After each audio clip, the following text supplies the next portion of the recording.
हमारी संस्कृति, हमारी पहचान। यज्ञ, योग, आयुर्वेद सदा रहे हमारे साथ। भारत के प्राचीन ग्रंथों एवं आधुनिक विज्ञान का दिव्य संगम, यज्ञ महिमा।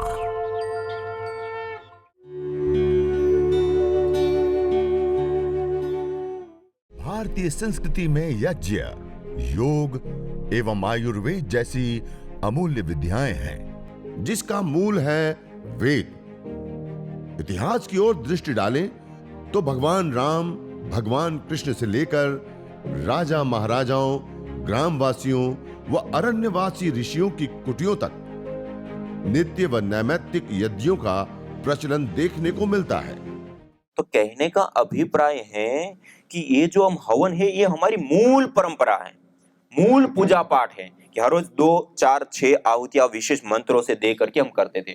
और उसके शॉर्ट फॉर्म में आज हम आ गए कि भाई यहाँ पर अग्नि जल रहे तो दीपक में अग्नि जला ली, यहाँ पर औषधीय धूम्र हो रहा है तो हमने अगरबत्ती धूपबत्ती।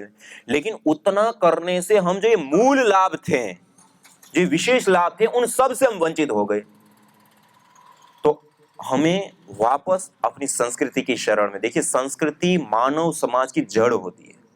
जैसे पेड़ की जड़, पेड़ अपनी जड़ को छोड़ दे क्या होती है उसकी हालत? समूल नष्ट हो जाता है, सूख जाता है, अपने अस्तित्व को खो देता है। ऐसे ही मानव समाज में ऐसी ही अवस्था आती है। इसलिए हमें अपनी संस्कृति के साथ जुड़ना, अपने मूल पूजा पाठ के साथ जुड़ना। और ये पूजा पाठ एक सार्वभौमिक, वैज्ञानिक एवं पंथ निरपेक्ष ये हमारी पूजा पद्धति है कि इतना करोगे तो इतने सारे लाभ हैं, आरोग्य लाभ से लेकर के जो वैश्विक समस्याओं से जो हम जूझ रहे हैं उन सब से भी हमारा विशेष रूप से बचाव हो जाता है। तो एक बहुत बड़ी और एक विशेष प्रक्रिया और पद्धति है ये यज्ञ, हवन, अग्निहोत्र। और हमारे शास्त्रों में तो इसको विशेष रूप से अलग अलग जगहों पे, अलग अलग रूपों में इस यज्ञ की महिमा बताते हुए अलग अलग कई सारे लाभ बताए। और सबसे बड़ी बात देखिए, हम कल्प वृक्ष की कल्पना करते हैं, बातें सुने हैं, लेकिन कल्प वृक्ष के बारे में, कल्प वृक्ष मानी जो हमने कल्पना की, विचार किया, संकल्प किया और उसकी सिद्धि मिल जाए, हमारे प्राचीन शास्त्रों में कहीं इसका वर्णन नहीं है। और किसी ने ना हमने देखा है, ना उसका किसी ने अनुभव किया है। लेकिन यज्ञ को श्रीमद् भगवत गीता से लेकर के, मनुस्मृति से लेकर के वेद पर्यंत, इष्ट काम धुक, सर्व काम धुक, सत्याह संतु यजमानस्य काम, अलग अलग जगहों पे, सब जगह पे कहा है कि जो व्यक्ति यज्ञाग्नि में आहुतियां दे करके प्रभु से प्रार्थना करता है उसकी सारी मनोकामनाएं पूर्ण होती है।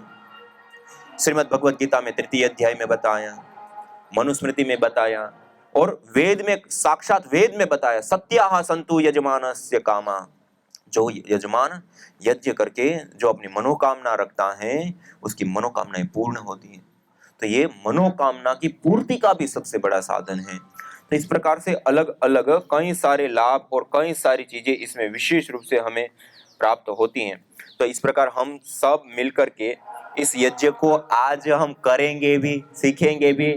और मैं आशा करता हूं कि आप अपने घर पे ये छोटा सा हवन कुंड है उसको लेकर के भी जाएं और प्रतिदिन आप इस विधि से कर सकते हैं तो इस विधि से। और नहीं आता है तो गायत्री मंत्र तो सबको आता है, कितने लोगों को आता है? सबको आता है। तो गायत्री मंत्र से ही अग्नि अच्छे से प्रदीप्त करके, आचमन, अंग स्पर्श आदि करके 11 आहुति प्रदान कर दे, तब भी आपको ये सारे लाभ मिलेंगे। करना चाहिए, नहीं करने चाहिए? आप योग करेंगे तो आपको अकेले को लाभ होगा, लेकिन यज्ञ करेंगे तो आपका बच्चा सो रहा है ना, वो भी श्वास तो ले ही रहा है ना, वो भी तो उस वस्तुओं का प्रयोग कर ही रहा है ना, तब भी उनका लाभ होना और पड़ोसियों को भी लाभ होगा। पर्यावरण का सबसे बड़ा लाभ देखिए, ये पंचभूतात्मक, यह देह से लेकर के पंचभूतात्मक ये सारा ब्रह्मांड पिंड, ये 5 तत्वों से बना ना, अग्नि, वायु, जल, पृथ्वी, ये 5 तत्वों से बनता है। इन 5 तत्वों का शोधन और पोषण किसी माध्यम से होता है तो वो भी यज्ञ है।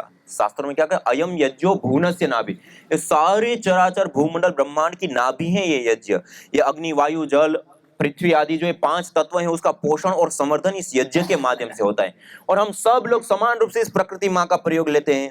बहुत सारे लोग कहते हैं कि ये तो पुजारियों का विषय है, ये पंडितों का विषय है, ये ब्राह्मणों का विषय है, यज्ञ तो ये हिंदुओं का विषय नहीं, ये मनुष्य मात्र का विषय है। देखिए हर कोई वायु प्रदूषण से प्रभावित होता ही नहीं होता है, हर कोई रेडिएशन से प्रभावित होता ही नहीं होता है, हर कोई बैक्टीरिया वायरस फंगस से प्रभावित होता ही नहीं होता है ना।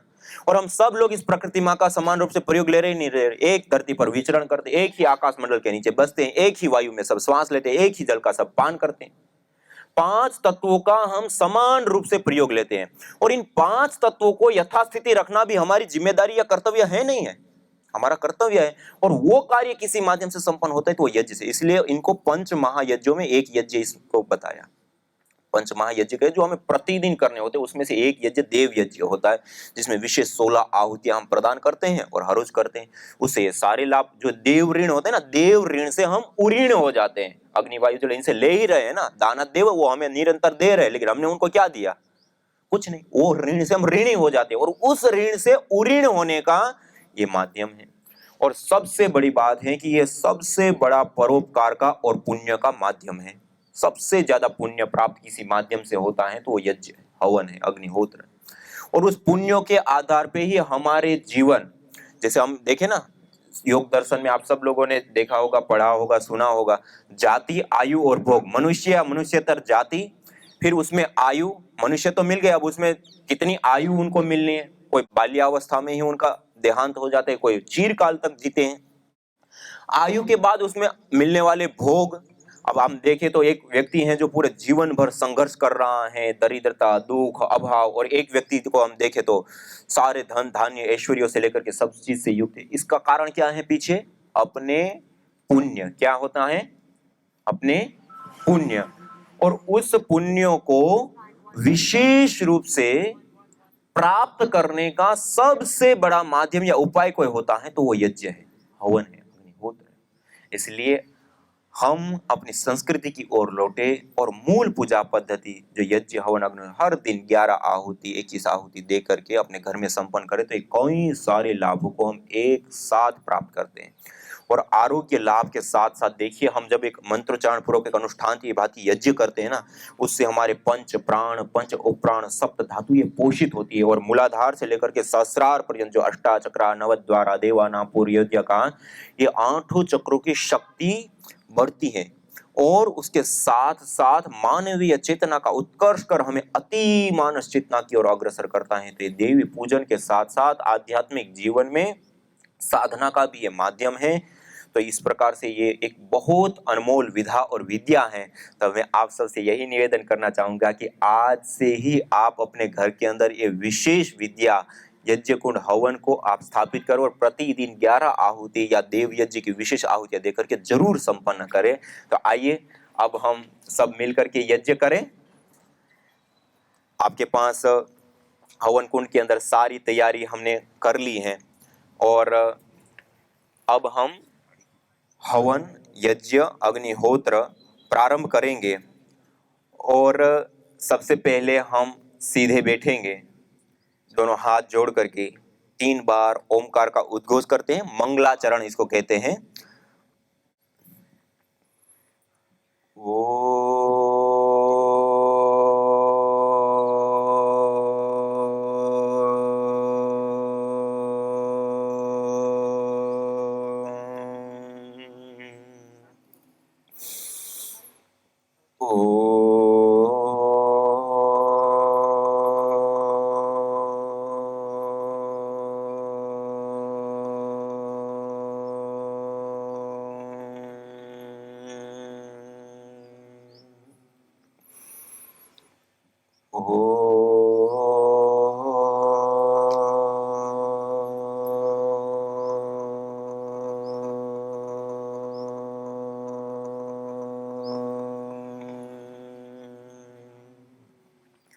तीन बार ओम का उच्चारण मंगलाचरण करने के बाद अब आपके पास जो जल रखा है, दाएं हाथ की अंजलि में, राइट हैंड में थोड़ा सा जल ले लीजिए। अब हम आचमन करेंगे। दाएं हाथ की अंजलि में जल ले लीजिए और मंत्रोच्चारण के बाद इस हथेली को नालीनुमा बनाते हुए ओष्ठ के साथ लगा करके इस जल का हम पान करेंगे। मंत्रोच्चारण के बाद 3 बार हम मंत्रोच्चारण करेंगे, 3 बार इस प्रकार जल का पान करेंगे। और पान करने के बाद सिर के ऊपर हाथ को नहीं ले जाएंगे, वापस लाएंगे, दोबारा जल लेंगे और दोबारा आचमन। ऐसे 3 मंत्रों से 3 बार आचमन करेंगे। ओम अमृतोपस्तरणमसि स्वाहा। दूसरी बार जल लीजिए।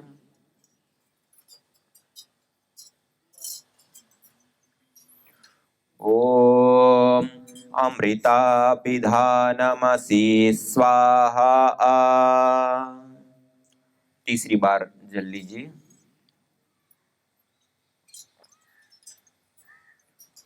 ओम सत्यम यशः श्रीर्मय श्रीः श्रयताम स्वाहा। अब थोड़ा सा जल लेकर के भूमि पर छोड़ दीजिए, हाथ को थोड़ा सा धो लीजिए। हस्त प्रक्षालन, थोड़ा सा जल लेकर के भूमि पर छोड़ देंगे। अब बाएं हाथ की अंजलि में जल लेंगे। पहले हमने दाएं हाथ की अंजलि में लिया था, अब बाएं हाथ दाबा हाथ में जल लीजिए।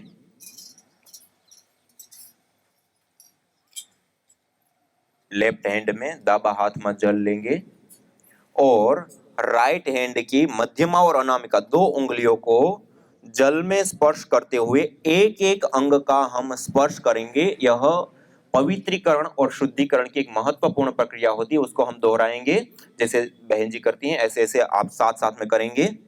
ओम वांग्म आस्यस्तु, ओम नसोर्मे प्राणोऽस्तु, ओम अक्ष्णोर्मे चक्षुरस्तु, ओम कर्णयोर्मे श्रोत्रमस्तु, ओम बाह्वोर्मे बलमस्तु, ओम ऊर्वोर्म ओजोऽस्तु, ओम अरिष्टानि मिंगानि तनुस्तन्वा मे सह सन्तु। शरीर के सभी अवयवों के ऊपर, अंगों के ऊपर जल का छिड़काव करते हैं। यह आचमन और अंग स्पर्श की पवित्रीकरण की, शुद्धिकरण की महत्वपूर्ण प्रक्रिया हमने दोहराई। अब सब लोग हाथ जोड़ करके सीधे बैठ करके अब हम ईश्वर स्तुति प्रार्थना उपासना वेद के विशेष 8 मंत्रों का हम उच्चारण करेंगे। तो सभी लोग मेरे साथ साथ उच्चारण करने का प्रयास करेंगे, हाथ जोड़ करके सीधे बैठ करके कोमलता पूर्वक आंखों को बंद करते हुए। अथ ईश्वरस्तुते प्रार्थनोपासना। ओम विश्वानि देव सवितर्दुरितानि परासुव, यद्भद्रं तन्न आसुव। ओम हिरण्यगर्भः समवर्तताग्रे भूतस्य जातः पतिरेक आसीत्, सदाधार पृथिवीं द्यामुते मां कस्मै देवाय हविषा विधेम। ओम य आत्मदा बलदा यस्य विश्व उपासते प्रसिसम्यस्य देवाः, यस्य छायामृतं यस्य मृत्युः कस्मै देवाय हविषा विधेम। ओम यः प्राणतो निमिषतो महित्वैक इद्राजा जगतो बभूव, य ईशे अस्य द्विपदश्चतुष्पदः कस्मै देवाय हविषा विधेम। ओम ये नद्योरुग्रा पृथिवी च दृढा येन स्वस्तभितं येन नाकः, यो अन्तरिक्षे रजसो विमानः कस्मै देवाय हविषा विधेम। ओम प्रजा आपतेन त्वदेतान्यन्यो विश्वा आजातानि परिता बभूव, यत्का आमास्ते जुहुमस्तन्नो अस्तु वयं स्याम पतयोरयीणाम्। ओम स नो बन्धुभिर्यजत्राः बन्धुर्जनिता सविधाता धामानि वेद भुवनानि विश्वा यत्र देवा अमृतमानशानास्त्रितीये धामन्नध्येरयन्त ॐ अग्नेनाय सुपथाराये अस्मान् विश्वानि देववयुनानि विद्वान् युयोध्यस्मज्जुहुराणमेनो भूयिष्ठान्ते नम उक्तिं विधेम इतीश्वरस्तु ते प्रार्थनोपासना। इस प्रकार यह ईश्वर स्तुति प्रार्थना उपासना वेद के विशेष 8 मंत्रों का हम सब ने उच्चारण किया। ऐसे हमें आता है और समय की अनुकूलता है तो प्रतिदिन इसको भी कर सकते हैं, और इसको नहीं आता है तो जो हमने पहले प्रक्रिया दोहराई उतनी प्रक्रिया करके सीधा दीप प्रज्वलन करते हुए भी यज्ञ को हम आगे बढ़ा सकते हैं। तो अब हम आपके पास छोटा सा दिवेट रखा है, उसके अंदर एक बाती लगी हुई है, उसके अंदर थोड़ा सा घी भी सिंचित किया हुआ है, नहीं है तो आप कर दे। अब हम अगले मंत्र के उच्चारण, अभी दीप प्रगट्य नहीं करेंगे, मंत्रोच्चारण के बाद करेंगे। अभी हम मंत्रोच्चारण करेंगे, मंत्रोच्चारण पूर्वक हम दीप प्रज्वलन करेंगे। सभी की प्लेट के अंदर रुई रखी होगी, देखिए उस रुई को गाय के घी से थोड़ा सा गीला करके हवन कुंड के बीच में लगा दीजिए। हवन कुंड में बीच में लगा दीजिए गाय के घी से भिगा करके, जिससे हम अग्न्याधान जब करेंगे तब उस जो कपूर की टिकिया को हम दीपक के माध्यम से आगे प्रदीप्त करेंगे, उस प्रदीप्त यज्ञाग्नि को हवन कुंड के बीचों बीच नीचे रखेंगे, तो उससे वो बाती जो हमने हवन कुंड के अंदर अभी रखी है वो बाती प्रदीप्त होगी और उससे पूरी समिधाएं प्रदीप्त होगी। तो ये हवन कुंड के बीच में आपने रख दिया। इससे अतिरिक्त समिधाएं आपकी लगी हुई हैं व्यवस्थित रूप से। इससे अतिरिक्त दीपक आपने तैयार कर लिया है, दीपक में गाय का घी आदि लगा करके दीपक भी हमने व्यवस्थित रखा है, और एक कपूर की टिकिया भी आपके पास होगी। तो वो कपूर की 1 या 2 टिकिया लीजिए, उसको ऐसे दबाएंगे ना तो पाउडर हो जाएगा। पाउडर हो जाएगा तो उसको आप जो नीचे आपने अभी रुई रखी ना गीली करके, उसके ऊपर उस पाउडर को डाल दीजिए बीच में।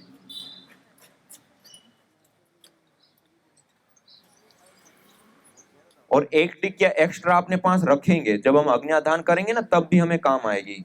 1 टिकिया रखेंगे, बाकी कपूर को आप वेदी के मध्य में पाउडर करके डाल दीजिए। तो ये हमने यज्ञ की जो पूर्व तैयारी होती है उसको हमने कर लिया। अब हम 3 महाव्याहृतियों का उच्चारण करते हुए दीप प्रज्वलन करेंगे, और दीप प्रज्वलन करने के बाद जो आपके पास लंबी डंडी वाला चम्मच है ना, उसको श्रुआ बोलते हैं, श्रु बोलते हैं। वो दीप प्रदीप्त करने के बाद 1 कपूर की टिकिया हम उसमें रखेंगे, दीप प्रदीप्त करने के बाद उसमें रखेंगे, और अगला जो मंत्र उच्चारण करेंगे उस मंत्र के उच्चारण के दौरान दीपक के माध्यम से उस कपूर को प्रदीप्त करेंगे, और मंत्र के अंत में हम उसको जो वेदी के मध्य में जो हमने कपूर और बाती रखी ना बीच में, उसके ऊपर उस अग्नि को, प्रदीप्त अग्नि को हम स्थापित करें, मानी हवन कुंड के अंदर उस अग्नि का स्थापन करेंगे। तो आइए अब हम सभी लोग सीधे बैठ करके दीप प्रज्वलन करेंगे। ओम भूर्भुवः स्वः। दीप प्रज्वलन करेंगे और तिल्ली को नीचे नहीं डालेंगे, आपके पास जो प्लेट है थाली है उसके अंदर ही डालेंगे। स्टील की थाली के अंदर रखेंगे, प्लास्टिक की थाली में भी नहीं डालेंगे, थर्मोकोल की थाली में। अब आपके पास लंबी डंडी वाला चम्मच रखा है, उसको आप अपने हाथ में लीजिए, उसके अग्र भाग में कपूर रखिए, और अगले मंत्र के उच्चारण के दौरान हम दीपक के माध्यम से प्रदीप्त करेंगे, और मंत्रों का उच्चारण हो जाने के बाद तुरंत हम वेदी के मध्य में बीचों बीच जो हमने रुई और कपूर रखा है उसके ऊपर उसको रख देंगे, और ऊपर जो समिधाएं हैं उसको उस प्रकार से करेंगे कि वो नीचे से उठने वाली जो लो है वो उसको लगे, जिससे वो समिधा अच्छे से प्रदीप्त होने लगे। ओम भूर्भुवः स्वर्योरिव भूम्ना पृथिवीव वरिम्ना तस्या आस्ते पृथिवी देवयजने पृष्ठे अग्निमन्नादमन्नाद्याया दधे। वेदी के मध्य में प्रदीप्त कपूर को रख दीजिए।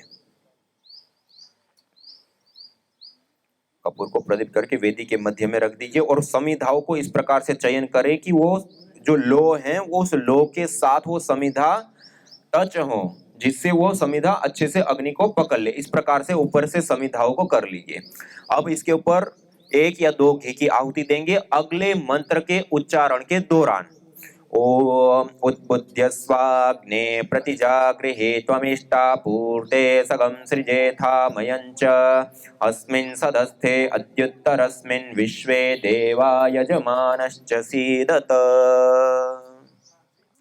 अब ये मंत्र के उच्चारण के दौरान हम 1-2 घी की आहुति देते हैं जिससे यह समिधा अच्छे से प्रदीप्त हो जाए। अब आपके पास जो समिधाएं रखी हैं, समिधा मानी लकड़ी छोटी छोटी, उसमें से एक लकड़ी को लेंगे, शुरू को छोड़ दीजिए और उस एक लकड़ी को थोड़ा सा गाय के घी में डुबो करके और दोनों हाथों से ऐसे प्रणाम मुद्रा में पकड़ लीजिए ऐसे। और अब मंत्रोच्चारण के बाद आप ध्यान देंगे, मंत्रोच्चारण करेंगे, उसके अंत में जब हम स्वाहा बोलेंगे तब इस समिधा को उसमें आधान करेंगे, उसमें व्यवस्थित रूप से रखेंगे। जो तुम चाहते हो रोगों से छुटकारा, तो लो नियमित यज्ञ का सहारा। यज्ञ की यह शुद्ध हवा सब रोगों की है दवा। आयुर्वेद ग्रंथों में यज्ञ को देवीय चिकित्सा कहा है और कहा आयुर्वेदेषु यत् प्रोक्तम यस्य रोगस्य भेषजं तस्य रोगस्य शांत्यर्थम तेन तेनेव होमये। अर्थात आयुर्वेद के अंदर जिन रोगों की शांति के लिए जिन जिन औषधीय द्रव्यों का सेवन करने के लिए कहा जाता है, उन्हीं द्रव्यों से हवन करने पर वह रोग हमारे शांत हो जाते हैं, दूर हो जाते हैं, नष्ट हो जाते हैं। अतः आइए हमारे ऋषियों द्वारा प्रदत्त देवीय चिकित्सा यज्ञ को अपनाएं और अपने स्वास्थ्य को समृद्ध बनाएं।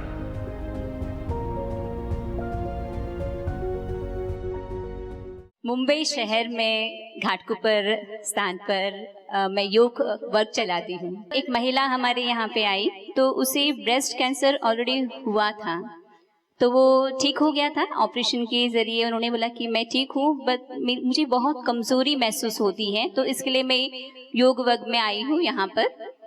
1 महीने के बाद में उसे वापस पीछे यानी पीठ की तरफ दर्द होने लग गया। तो दर्द होने लग गया तो हमने कहा कि आप डॉक्टर से चेकअप करा लीजिए। पर जब चेकअप कराने गई तो डॉक्टर ने उसे कहा कि जो कैंसर आपको ब्रेस्ट में हुआ था वो पीछे आपकी मेरुदंड में फैल गया है, आपकी पीठ में पूरा फैल गया है। तो अब आप तो 1 महीने के ही मेहमान हैं, धीरे धीरे आपका चलना फिरना बंद हो जाएगा, आप पूरी तरह से बेड पे आ जाएंगे। तो बहुत मायूस होके पूरा परिवार रोते रोते हमारे यहाँ आया। तो उन्होंने कहा कि ऐसे ऐसे है करके, आपको जो हम कहें वो आप करेंगे? तो उन्होंने कहा हाँ ज़रूर करेंगे। तो हमने फिर यज्ञ करने के लिए उन्हें कहा। मीरा रोड में जो डॉक्टर साहब हैं उनके मार्गदर्शन से हमने उन्हें चिकित्सा शुरू कर ली। तो सोचिए कि ये मुंबई शहर में बहुत भीड़ भाड़ जगह है, तो जब हम यहाँ पे जब कहीं पे दूर जाते हैं तो यहाँ पे घाटकोपर से मीरा रोड यहाँ तक जाने के लिए हमें 2 ट्रेन बदली करनी पड़ती है। तो शुरुआत में हमने कहा कि कोई बात नहीं, हम पूरी तरह से सेवा करेंगे। तो हम उसका हाथ पकड़ के घाटकोपर से मीरा रोड तक यानी एक ट्रेन बदल के दूसरी ट्रेन बदल के इस तरह से हम मीरा रोड पहुंचते थे। वहाँ पे सुबह डॉक्टर साहब उन्हें यज्ञ थेरेपी देते थे और उसके बाद में शाम के वक्त हम उनके घर में करते थे। तो 1 महीना या 15 से 20 दिन हम उसका हाथ पकड़ के जा रहे थे। तो 1 महीने के बाद उसने कहा कि मैडम अब आपको आने की जरूरत नहीं है, मैं अकेली जा सकती हूँ।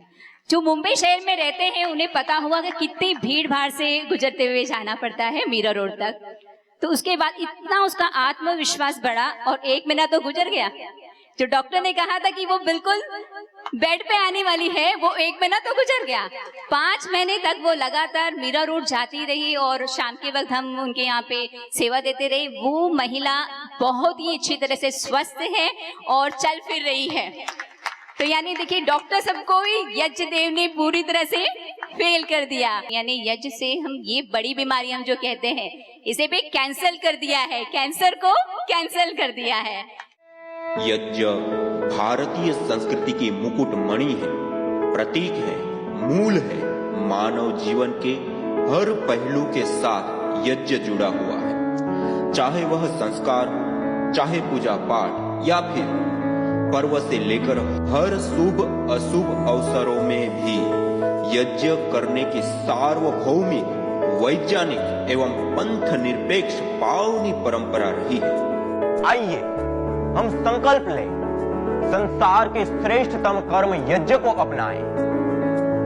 पिंड और ब्रह्मांड में संतुलन कायम करने वाले यज्ञ को अपने जीवन का अभिन्न अंग बनाएं एवं प्रकृति मां के प्रति अपने ऋणों को अदा करें। विश्व स्वास्थ्य का एक नारा, यज्ञ से होगा जग उजियारा।